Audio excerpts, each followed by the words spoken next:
You are standing in the middle of a crowded room. People are talking, laughing, moving around you, and somehow you feel invisible. So you pull out your phone, not because anyone texted you, just to have somewhere safe to look. You tell yourself, just get through the next hour. You scan the room, calculating the exact right moment to step in. And then you don't. You stay on the edge, watching. Now here's the part that doesn't add up. You wanted to be here. You said yes. You wanted the invitation. So why does it feel worse now that you're actually here? Most people answer that wrong. They think it's because they're awkward or introverted or just bad at socializing. That's not what's happening. You don't feel disconnected because you're alone. You feel disconnected because you didn't bring yourself into that room. You sent a version, the one that knows what to say, what not to say, how to stay acceptable. And that sounds smart until you follow it all the way through.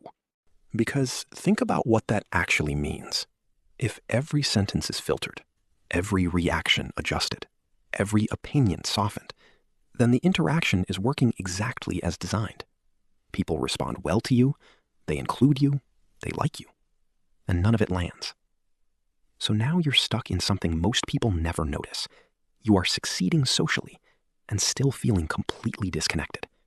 That shouldn't happen, but it does. And here's where it gets uncomfortable. You say you want connection, but your entire behavior is optimized to avoid a specific moment.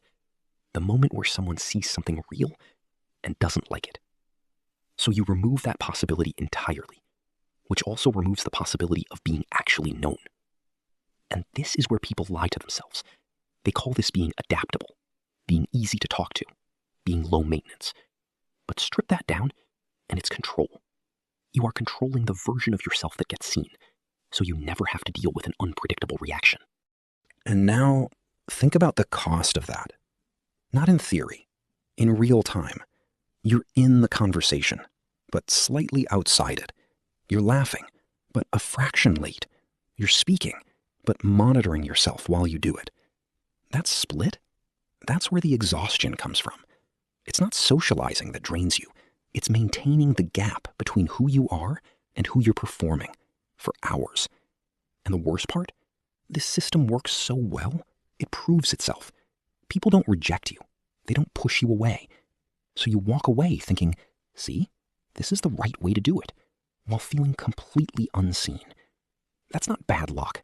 That's the outcome you designed. So no, you don't fear being alone. You fear being seen and not being accepted.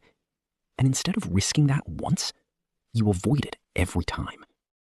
Which creates a life where you are always present, but never fully there. Where people feel your warmth, but never your depth. Not because they wouldn't accept it, because they never got access to it. And if you're paying attention, there's a deeper question sitting under all of this. This didn't start here. There was a moment where being real stopped feeling safe, and being acceptable started feeling necessary. You made that trade once, and you've been running it ever since. The problem is, it solved something back then, but now it's quietly breaking everything you actually want. So the question isn't, how do I socialize better? It's this. What are you so certain will happen that you've built your entire personality around avoiding it? Because once you see that clearly, you don't get to unsee it. And that's where things actually start to change.